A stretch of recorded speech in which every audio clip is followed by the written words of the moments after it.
আন্তর্জাতিক টি-20তে পাওয়ার প্লের নিয়মে পরিবর্তন আনার সিদ্ধান্ত নিয়েছে আইসিসি। এবার আর নির্দিষ্ট ৬ ওভারের পাওয়ার প্লে নয়, ম্যাচের দৈর্ঘ্য অনুসারে ফিল্ডিং সীমাবদ্ধতা ঠিক করা হবে ইনিংসের ৩০% সময় ধরে। বৃষ্টি বা অন্যান্য কারণে ম্যাচ ছোট হয়ে গেলেও যাতে ব্যাট ও বলের লড়াইয়ে ভারসাম্য থাকে, সেজন্যই এই নিয়ম চালু করছে আইসিসি। নতুন এই নিয়মটি কার্যকর হবে বাংলাদেশ শ্রীলঙ্কা টি-20 সিরিজ দিয়েই।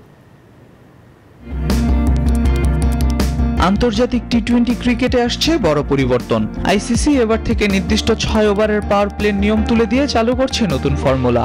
বৃষ্টি বা অন্যান্য কারণে ম্যাচ ছোট হয়ে গেলে ব্যাট বলের ভারসাম্য রক্ষায় এই পরিবর্তন আনছে ক্রিকেটের সর্বোচ্চ সংস্থাটি। বর্তমানে ২০ ওভারের ম্যাচে প্রথম ৬ ওভার ছিল পাওয়ার প্লে, যেখানে শুধু ২ জন ফিল্ডার বৃত্তের বাইরে থাকতে পারতেন। কিন্তু বৃষ্টি বা অন্যান্য কারণে ম্যাচ ছোট হয়ে গেলে সেই ৬ ওভারের পাওয়ার প্লে অনেক সময় ভারসাম্যহীন হয়ে পড়ত। বান্ডেল থাকলে প্রতি সেনমানিতে টাকা বাঁচবে। বিকাশ সেনমানি বান্ডেল কিনে জিতুন প্রতি লেনদেনে। নতুন নিয়মে ম্যাচ যত ওভারে সীমিত হবে, সেই অনুযায়ী তার ৩০% সময় থাকবে ফিল্ডিং সীমাবদ্ধতা।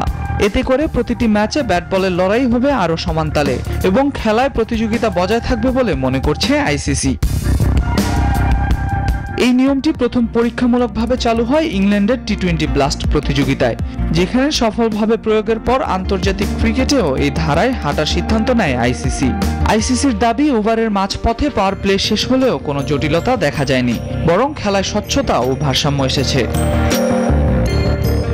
নতুন নিয়মের পরীক্ষামূলক প্রয়োগ হতে চলেছে বাংলাদেশ শ্রীলঙ্কা সিরিজ থেকেই। আগামী ১০ জুলাই শুরু হবে ২ দলের মধ্যকার টি-20 সিরিজ, যেখানে প্রথমবারের মতো এই পরিবর্তিত পাওয়ার প্লে নিয়ম ব্যবহার করা হবে।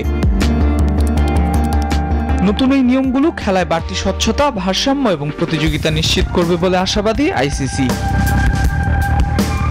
আল মাহমুদ ফাহিম, নিউজ 24।